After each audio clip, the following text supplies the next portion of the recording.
تصور کریں خاموش رات، اچانک آسمان پھٹتا ہے لیکن بجلی سے نہیں بلکہ لوہے کی گرج سے۔ ویسٹ بنگال کے ضلع پرولیا میں آسمان سے بارش ہو رہی تھی، مگر پانی کی نہیں، AK-47 کی۔ لاکھوں گولیاں، راکٹ لانچرز اور گرنیڈ پیراشوٹ کے ذریعے کھیت کھلیانوں میں اتر رہے تھے۔ یہ دنیا کی ہسٹری کا سب سے بڑا انسالوڈ ایئر ڈراپ تھا، ایک ایسی سازش جس نے دلی سے لے کر لندن اور ماسکو تک سب کے ہوش اڑا دیے۔ آج ہم اس رات سے پردہ اٹھائیں گے جسے مٹانے کی کوشش پچھلے 30 سال سے کی جا رہی ہے۔ ٹائم ٹی وی کی ویڈیوز میں ناظرین ایک بار پھر سے خوش آمدید۔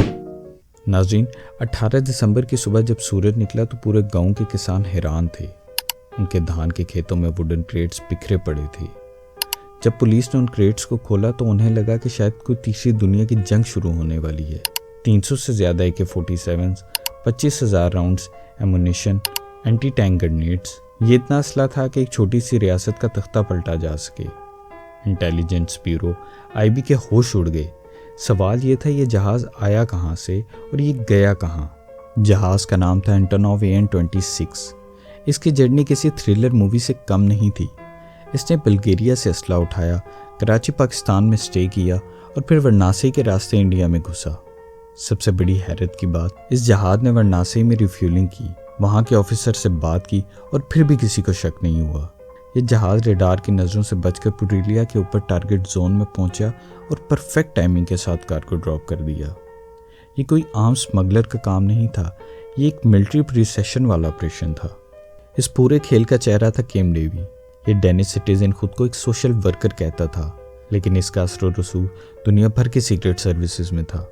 ڈیوی نے ایک سستی ایئر لائن سیٹ اپ کی، کرو ہائر کیا اور بلگیریا سے اسلحہ خریدا۔ اس کا دعویٰ تھا کہ وہ یہ اسلحہ انانڈا مارگا گروپ کو دینا چاہتا تھا تاکہ وہ ویسٹ بنگال کی کمیونسٹ حکومت کے ظلم کا مقابلہ کر سکیں۔ لیکن کیا اکیلا بندہ اتنا بڑا آپریشن کر سکتا ہے یا وہ صرف ایک پراکسی تھا؟ حادثے سے مہینوں پہلے برٹش انٹیلیجنس MI5 نے انڈین آفیشلز کو ایک فیکس بھیجا تھا۔ اس میں صاف لکھا تھا کہ ایک جہاز آسمان سے اسلحہ گرانے والا ہے۔ پھر 10 دسمبر کو دوبارہ الرٹ دیا گیا، لیکن انڈیا کے سیکیورٹی ادارے خاموش رہے۔ نہ فائٹر جیٹس تیار تھے، نہ ریڈار الرٹ تھے۔ اس سستی نے کئی سوال کھڑے کر دیے۔ کیا انڈیا کے اندر کچھ ایسے لوگ تھے جو چاہتے تھے کہ یہ اسلحہ لینڈ ہو؟ کیا اسٹیٹ سپانسرڈ سازش تھی؟ اسلحہ گرانے کے بعد جہاز تھائی لینڈ بھاگ گیا، لیکن کچھ دن بعد وہی جہاز دوبارہ انڈین ایئر اسپیس میں آیا۔ یہ اس کی سب سے بڑی غلطی تھی۔ اس بار انڈین ایئر فورس کے MiG-21 جیٹس نے اسے گھیر لیا۔ پائلٹ کو آرڈر ملا، لینڈ کرو یا موت کے لیے تیار ہو جاؤ۔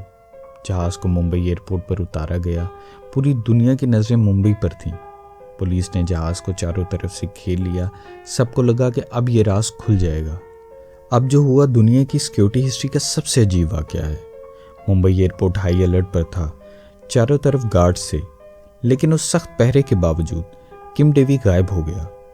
وہ ایئرپورٹ کی دیوار پھلانگ کر بھاگا، ایک ٹیکسی پکڑی اور نیپال کے راستے دنیا سے گم ہو گیا۔ ایک انٹرنیشنل ٹیررسٹ اتنی آسانی سے کیسے نکل گیا؟ کہا جاتا ہے کہ اسے ایئرپورٹ کے اندر سے کسی بڑی طاقت نے راستہ دکھایا تھا۔ ڈیوی تو نکل گیا، لیکن پیچھے رہ گئے اس کے 5 کرو ممبرز اور ایک British business man Peter bleach.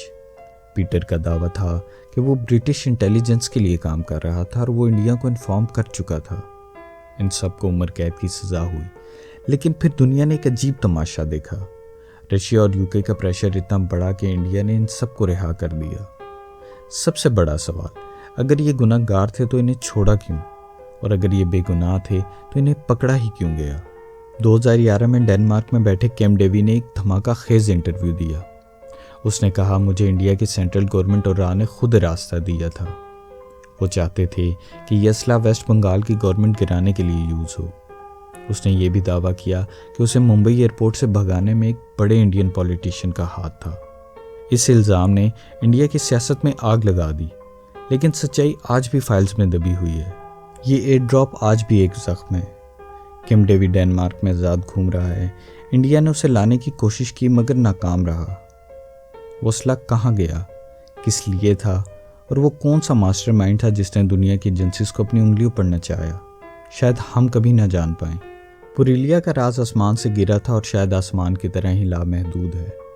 آپ کو کیا لگتا ہے، کیا یہ راہ کی غلطی تھی یا CIA کا کھیل، یا پھر انڈیا کے اندر بیٹھی ڈیپ سٹیٹ کی سازش؟ کامنٹ میں ضرور بتائیں. اور یاد رکھیے، ہر آسمانی آواز بارش نہیں ہوتی، کبھی کبھی وہ موت کی آہٹ ہوتی ہے. سبسکرائب کریں تاکہ ایسی ہی سٹوریز آپ تک پہنچتی رہیں.